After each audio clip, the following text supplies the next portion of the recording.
Hello, everyone.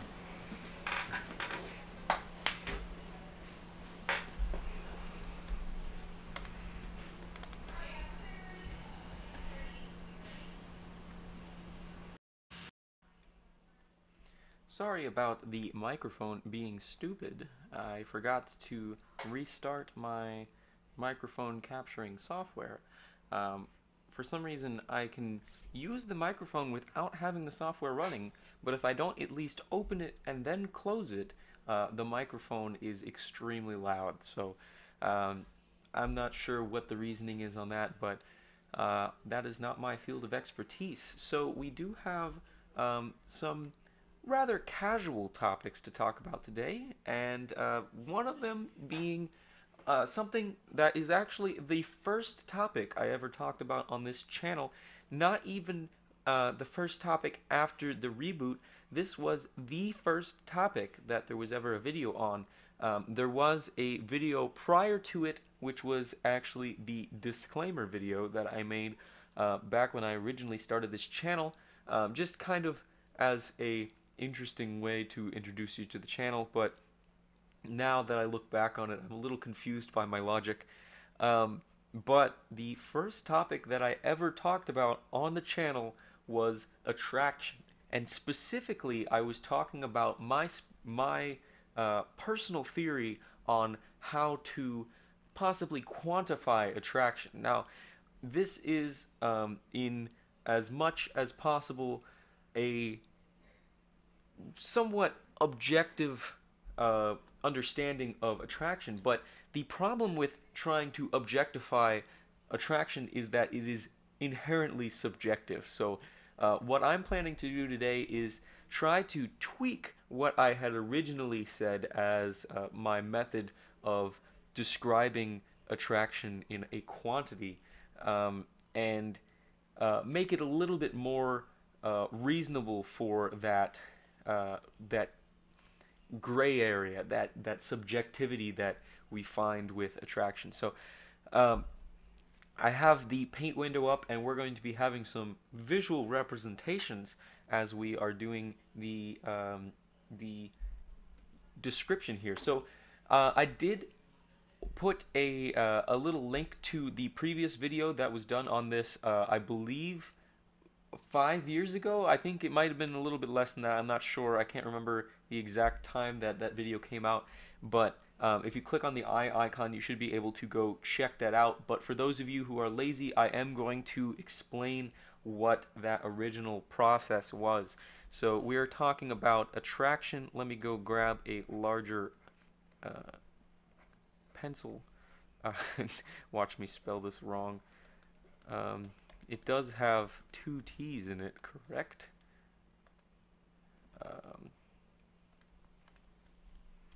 I should probably exit out of my fantasy football just so that doesn't randomly make noise.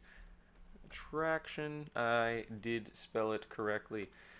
Sorry, I am an engineering student, so I am working on the flaws in my persona. So attraction is what we are talking about today, and the whole idea with what I was originally bringing up with my first video was that attraction is not a uniaxial problem. Now, if we are trying to understand what people are interested in when naturally looking for another person, what they look for can vary. And what I decided to do was I wanted to break up attraction in general into three different categories. So we have three categories. The first one is cute. The second one is hot. And the third one is pretty or handsome. Just to cover all the bases. Hands. So here are our three categories, and we are going to kind of decipher between the three of them. So cute being the first one, this is what I originally described as a kind of it's the word adorable. So what we find to be something that we would possibly want to protect, I guess. So when we see something that is cute, like a small animal, we realize that it is in its own somewhat helpless, and I guess there is this instinct, call it motherly if you will, but this instinct to gravitate towards that small animal and protect them. So the cute category is what we would say is um, I wouldn't say helpless, but I think it is in that category. But I'm not sure about that. This cute attraction is just something that we just feel the need to help out. I guess I don't know. But you can be the judge of that. The hot category is obviously the sexual attraction. Um, so this is someone that piques your sexual interests and is appealing to you on that front. And pretty slash handsome is what I would say is the artwork category. So let's call this cute category small animals, just to kind of get that into the the right mindset. So small animal, just so I'm not saying that people are helpless. Um, so the pretty slash handsome category is what I would say is an aspect of a person that when you look at them, it's not necessarily that you are sexually attracted to that person, and you're not necessarily trying to protect that person in any way, shape, or form, but for some reason, when you look at this person, there is just sort of a natural, perhaps symmetry or just visual appeal that and these appeals could also apply to personality and character traits, but just to keep things simple, we're talking about visual attraction in general. So this pretty slash handsome category is what I would say is someone who deserves to be in a museum. People just genuinely like looking at these people, but not necessarily for any sexual purposes or in adoration. It's mainly just that just something about that person is very visually pleasing. So here are our three categories. And what I would like to say is that there isn't necessarily a exclusive or between all three of the among all three of these categories. You can have bits and pieces of each of these individual categories as attributes of a person's appearance. So what I decided to do in my original version of this is that I wanted to graph these. So let's say that we take each individual category. So we're going to go C, H, and we're going to say PH, or let's just call it pretty, but we'll keep in mind that handsome is also a synonym in this case. So here are our two categories. And what I said was that we need to establish a number out of 10 for each individual portion of these types of attraction. And so what we then do after we decide a number, say you were looking at a person and you are going to say, how cute do I think this person is based off of what you understand of the term cute. And you would say that this is X out of 10, and the hot factor would be Y out of 10, and then our pretty slash handsome is going to be Z out of 10. What we're going to do to quantify this three-term measurement is something that I'm actually quite proud of how it actually looks. We're going to make an equilateral triangle around a center point. Now, equilateral triangles are nice because this is, I believe, the circumcenter and the epicenter, but and the I think there's a third one there, but it's not too important to me. But what we're going to do is we're going to draw a line from the center here to each individual point, bisecting those points of the vertexes of the triangle, or vertices of the triangle. And on these lines, we are going to make our scale from 1 to 10. So, from 0 to 10. So 0 being the point here in the middle, and 10 being the top. So I think just for consistency, I'm going to try and put what I had last time. So we have pretty down here, hot up here, and cute over here. Not necessarily any particular reason for why one is in a different area, and it is just nice to be consistent, I guess. So what we then do is we plot our values for cute, hot, and pretty. And so we can perhaps just use a different color to stand out a bit. I'm going to use purple. So I don't know, let's say we had like an 8 in hot, maybe a 5 in cute, and I don't know, this is theoretical, we'll just go 3 in pretty. What we do is we now make a smaller triangle within this equilateral triangle. So if we make this smaller triangle, we can see visually the area that this person fills up in the total possible attraction scale.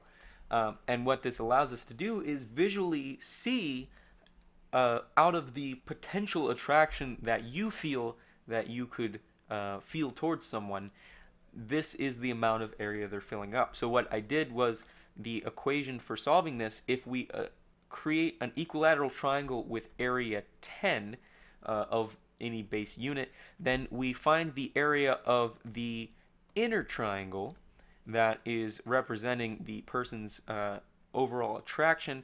We say area over the area of the black triangle, and then we said times 10, and just for good measure we're going to add 1 to that, because what we found was that the actual scale is fairly harsh, and so this is actually a scale from, we're going to get some number here, and that number is going to be between 1 and 11, but we don't tell anybody about that because it's very harsh. So this is the attraction scale that I came up with, and what I've decided is that because there is this aura of subjectivity, in order to make this somewhat more objective, so if I were to say that if I were looking at someone and say, I think that person is an 8 in my book, then someone would understand what that quantity means in terms of how attracted I am to that person. So what I decided is that what we're going to do is instead of just having our numbers out of 10. So originally we had our C out of 10, our H out of 10, and our P out of 10. We're going to multiply each of these by some factor, and since it's subjectivity, we'll call it S. So we're going to say SC, SH, and SP. So these are our subjectivity factors, and what these subjectivity factors are numbers between 0 and 1. So S is between 0 and 1 inclusively, where the SC is plus SH plus SP is equal to 1. And what this does is this means that we're going to have a fraction of it's a weighting to the actual term here. Now that I'm thinking of it, this may be not the best way to do this. I'm sorry. I am this is a personal theory, so I'm just kind of working out some of the kinks here. I'm thinking that it may be best to have these add up to 3. And the reason for that is then we have more weight towards something that is more appealing to someone. And so these values could technically be between 0 and 3. So the reasoning for this is that we still have, as if, say someone were to evenly favor all three of these categories, then we would have a 1 here, a 1 here, and a 1 here, and in that ideal case, we would go back to the original scale.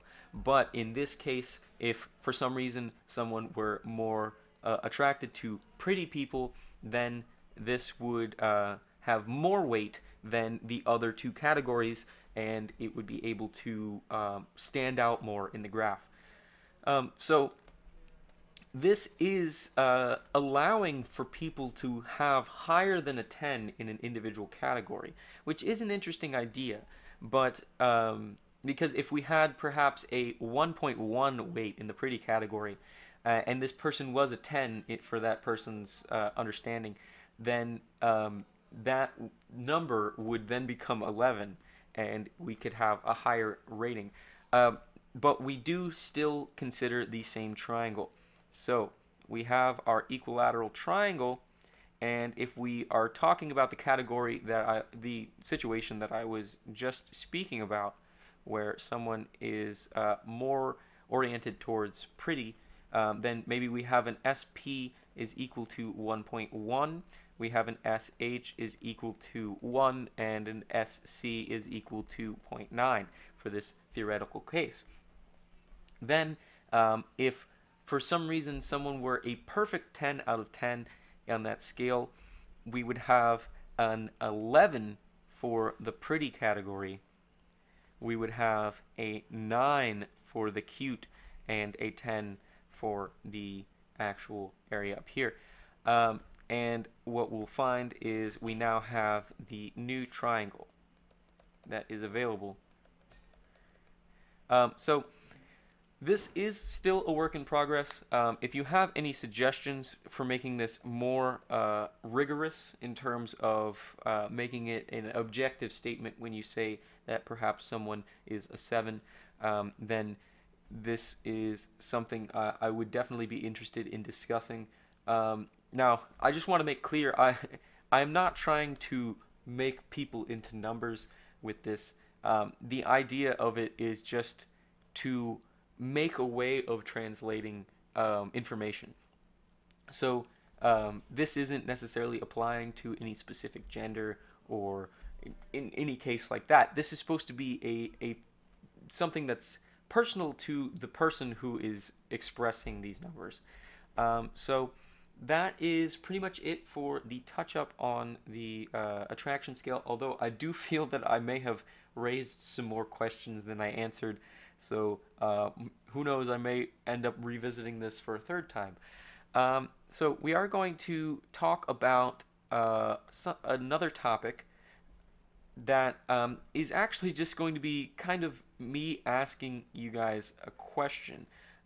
So I don't know that I necessarily need to have the paint window up for this, so I guess I'm just going to talk face to face. But what I want to ask is, can emoticons and laughter be punctuation? So now, as I have previously mentioned, I am of the engineering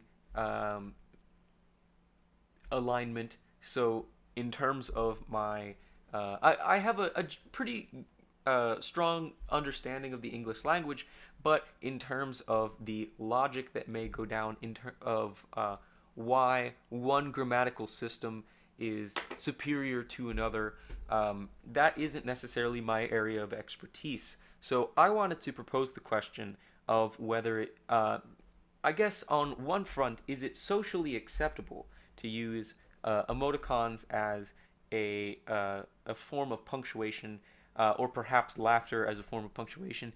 And on another front, could it be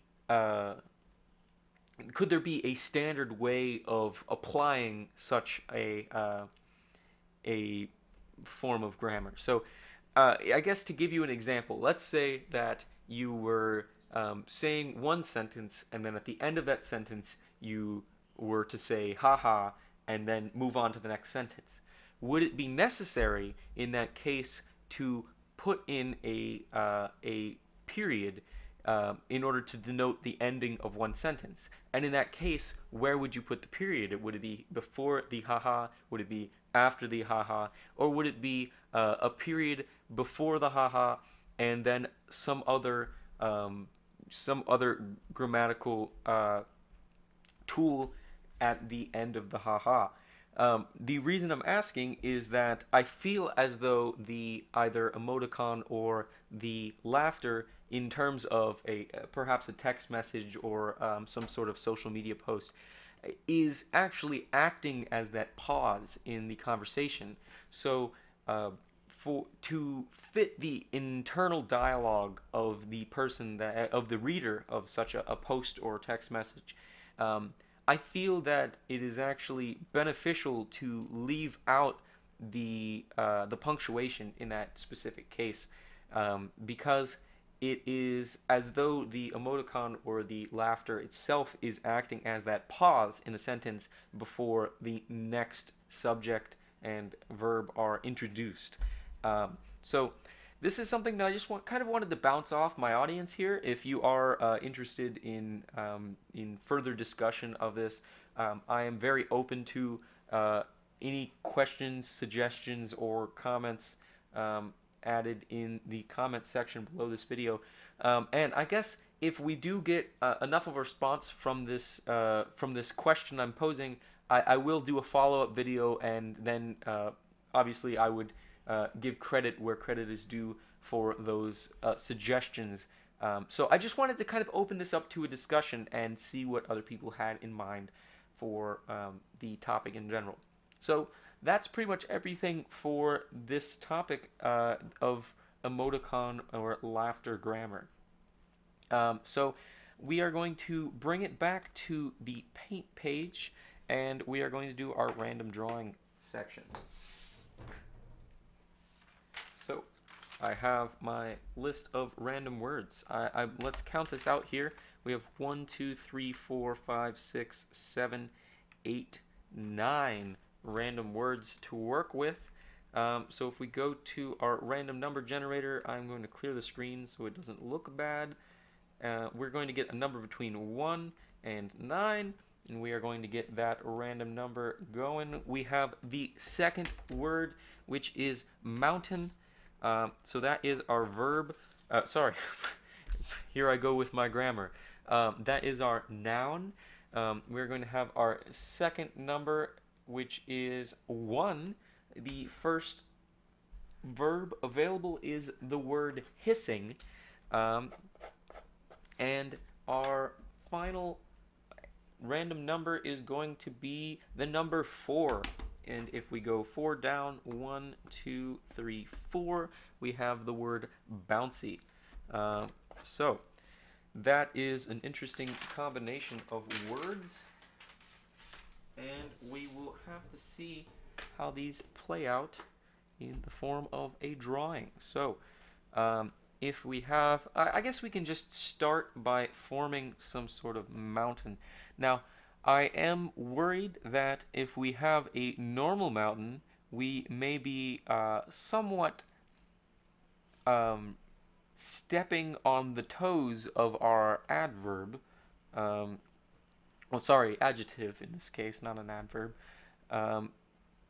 So I'm thinking that perhaps we will draw the original mountain range, and then we're going to need to somewhat isolate this section of land and topography, so that we can apply other terms of understanding to it. So if we have this chunk of land containing a mountainous topography, or MT for short, we can then begin to question how we can have a bouncy mountain range. Now, perhaps we could go twofold with this. What I'm thinking is in order to accommodate both words in two different ways, we can perhaps have um, this whole mountain range on some sort of a snake.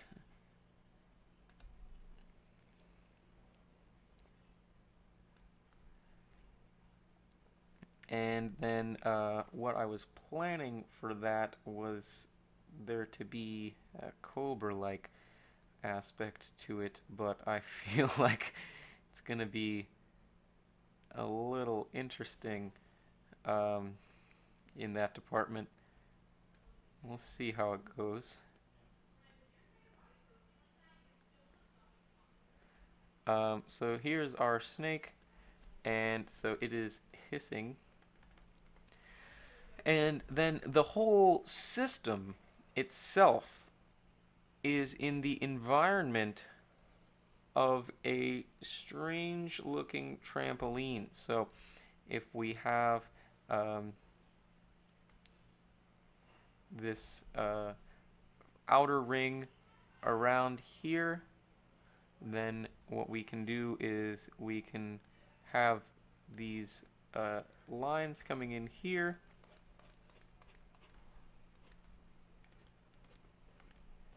and then we'll have to go back and edit these in a second, to be springs. So springs usually have a connector and then some sort of squiggly part.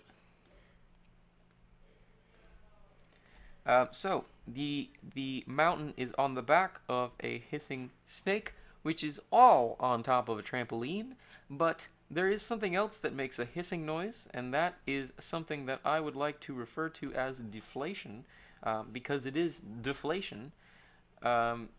So what we're going to do is we're going to get a large herd of bouncy balls, and they're going to have holes in them. That's probably not the image we're going for. So they're going to be blowing air. That kind of looks like a balloon, but other stuff too. So let's just say that there is air coming out of the bouncy balls, and they are flying around as they deflate due to this change in altitude. Now that is something that would be an interesting dynamics problem, because they would be flying and changing their altitude, assuming that this picture is to scale, quite rapidly.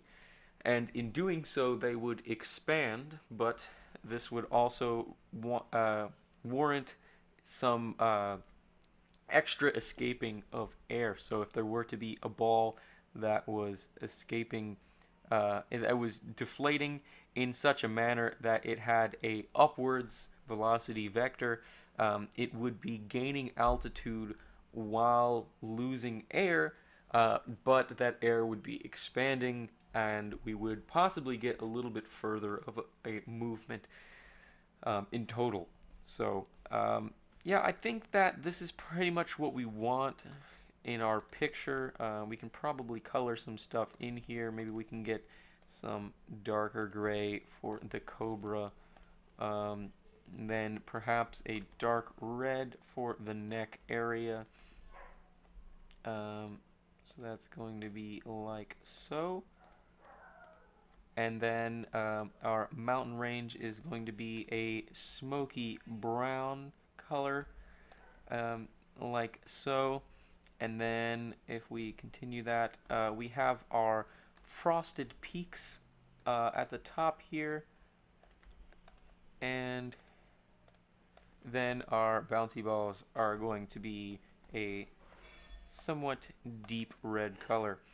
So I think that this is pretty much what we want to see in our picture. So this is going to be the end of the random drawing section. I will say that I did get a video of Spirit Splash this year, and I will be attempting to edit that together so that I can post it on the channel. It is going to be a significant increase in the amount of editing necessary due to the fact that it is a, I believe, 45-minute video with all HD quality from the GoPro. I think it's still only 720p, but as HD as GoPro lets me get it. And and a lot of it is just complaining that it hasn't started yet. So I'm gonna have to sift through that, maybe speed through the sections that aren't as important, and maybe add some music in the background. But there is music being played at the actual event, so I'm not sure how I'm going to tackle that. Don't keep your hopes up for that happening as soon as possible, because I do have an interesting schedule with school. I'm just going to get that whenever I have free time, I guess. So that is going to be the end of the stream. I want to thank you guys for watching. Don't forget to check out the previous attraction video if you haven't seen that already. And I will see you guys on Tuesday, hopefully, if I have a cover in mind. If not, I will definitely see you on Thursday or Friday with the stock market update. So thank you and goodbye.